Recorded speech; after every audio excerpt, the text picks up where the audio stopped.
blackfish another name for orca whale or killer whale. Okay. In native culture, it was always the killer whale or the blackfish. It's just called orca today. Now, there's a whale tailing coming out the top. You have a whale, a man, another whale, another man, whose name was Linné, and it was believed that he created the first blackfish. Now, he was a very hard worker. He would work extra hard. He was trying to impress his mother-in-law. I don't know if she was impressed, but it really irritated his two brothers-in-law. They decided they wanted to get rid of him. So they took him out fishing one day and left him on an island. Well, it's said that he used his magical powers. He carved a blackfish out of wood, used his magical powers, gave it life, and he was able to ride back to his village on the back of the blackfish. And then he sent that blackfish out and told it to ripple the waters under his brother-in-law's canoe, and it tipped over and it drowned.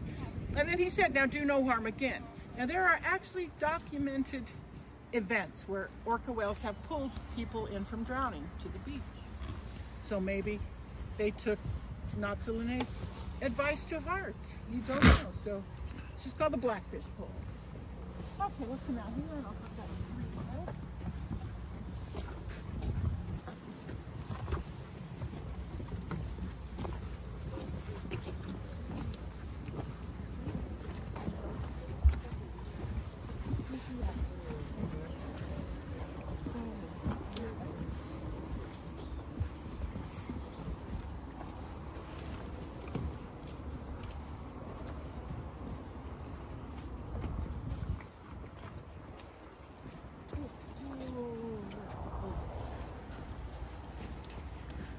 How nice it turned out today. Yeah. It can be kind of breezy off the water sometimes. The forecast changed from yesterday. Now it's not going to rain till later, so I'm happy.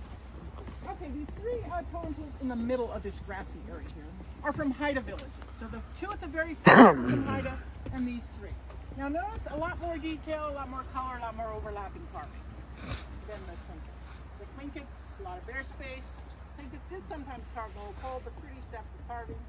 So a lot more detail on the Haida ones. Now this first Haida pole is called the landowner pole. They were very fearful of the landowners. The landowners could do some shape-shifting. They could make themselves look human. They would lure the natives to their island and drown them. So the man on top got the better of one. He's holding one by its tail. He was able to decipher who was real and who wasn't. And you see an upside-down human on that pole. Anytime you see an upside-down human on a totem pole, it means they've had some kind of tragic or violent. Now this middle Haida pole is called the Master Carver pole. This kind of represents the beginning of carving. Eagle on top, so we know he was from the eagle moiety. That's an owl at the bottom. The Master Carver is above the owl. He has a beaded necklace carved around him. It was believed that every day he would teach those in his village a new carving skill. So each bead is supposed to represent a new carving skill he has taught them. Now we do have master carvers today. There are several native carving centers still on the island. They do still carve these big totem poles. Today their main customers, cities, airports, and museums. And I only know personally of one master carver. He carves in Saxon. His name is Nathan Jackson. He did carve some of the newer recarves in the park. And he turned 84 last year. He's quite famous, if you know anything about native carving. He has totem poles around the world. I believe he does have one in Australia. And he's got one in the Smithsonian back in Washington, D.C.